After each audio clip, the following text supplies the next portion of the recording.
এই মুহূর্তে পাওয়া আজকের সর্বশেষ শীর্ষ সংবাদে আপনাকে স্বাগতম। প্রথমেই জানিয়ে দেব সংবাদ শিরোনাম, পরে থাকবে বিস্তারিত।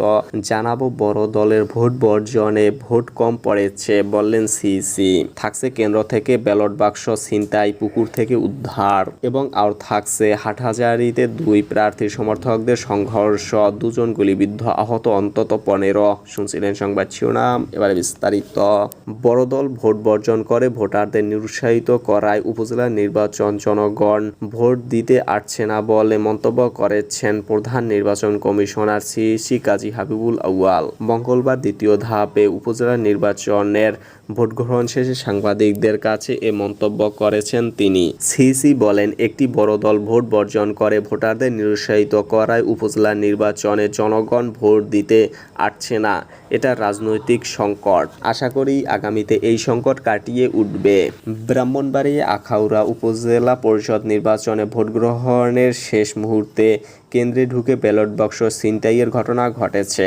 পরে পুকুর থেকে ব্যালট ভর্তি বক্স উদ্ধার করেছে পুলিশ। মঙ্গলবার 21 মে বিকেলে পৌর শহরের দেবগ্রাম পাইলট মডেল উচ্চ বিদ্যালয় ভোট কেন্দ্রে এ ঘটনা ঘটে। স্থানীয়দের অভিযোগ, একটি পক্ষ কেন্দ্রে প্রবেশ করে একটি ব্যালট বক্স ছিনতাই করে পালিয়ে যাওয়ার চেষ্টা করে। এ সময় পুলিশ ধাওয়া করলে তারা ব্যালট বাক্সটি পার্শ্ববর্তী একটি পুকুরে ফেলে পালিয়ে যায়। পরে নির্বাহী ম্যাজিস্ট্রেট মোহাম্মদ তানভীর ফরহাদ শামীম ঘটনাস্থলে এসে বাক্সটির ভেতরে থাকা ভোটগুলো অক্ষত অবস্থায় দেখে তা গণনার নির্দেশ দেন। ভোট গ্রহণ শেষে কসবা ও আখাউড়া উপজেলার 129টি ভোট কেন্দ্রে করা নিরাপত্তার মাধ্যমে ভোট গণনা চলে।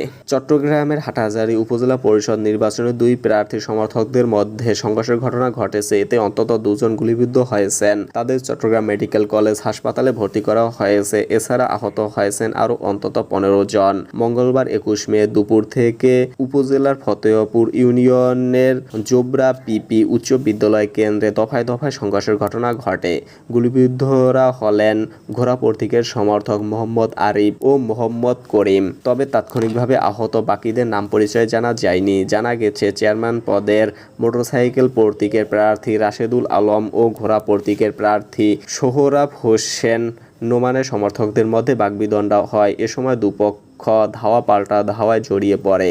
এ সময় সোহরাব হোসেন নোমানের স্লিপ ক্যাম্প, চেয়ার, মোটরসাইকেল ভাঙচুর ও জোরবার রেললাইনে অগ্নিসংযোগের ঘটনা ঘটে। এ সময় মোটরসাইকেল প্রতীকের সমর্থকরা 7-8 রাউন্ড গুলি ছোড়েন। এতে ঘোড়া প্রতীকের 2 সমর্থক গুলিবিদ্ধ হন। হাটহাজারী থানার ভারপ্রাপ্ত কর্মকর্তা ওসি মনিরুজ্জামান বলেন, চেয়ারম্যান পদের মোটরসাইকেল প্রতীকের প্রার্থী রাশেদুল আলম ও ঘোড়া প্রতীকের প্রার্থী সোহরাব হোসেন নোমানের সমর্থকদের মধ্যে বাগবিতণ্ডা হয়। এ সময় কেন্দ্রের বাইরে 2 পক্ষের সমর্থকদের মধ্যে ধাওয়া পাল্টা ধাওয়া ঘটনা ঘটে। পরিস্থিতি নিয়ন্ত্রণে আইনশৃঙ্খলা বাহিনীর সদস্যরা কয়েক রাউন্ড ফাঁকা গুলি ছোড়েন। পরিস্থিতি নিয়ন্ত্রণে বর্তমানে র্যাব ও বিজিবি সদস্যরা ঘটনাস্থলে অবস্থান করছেন।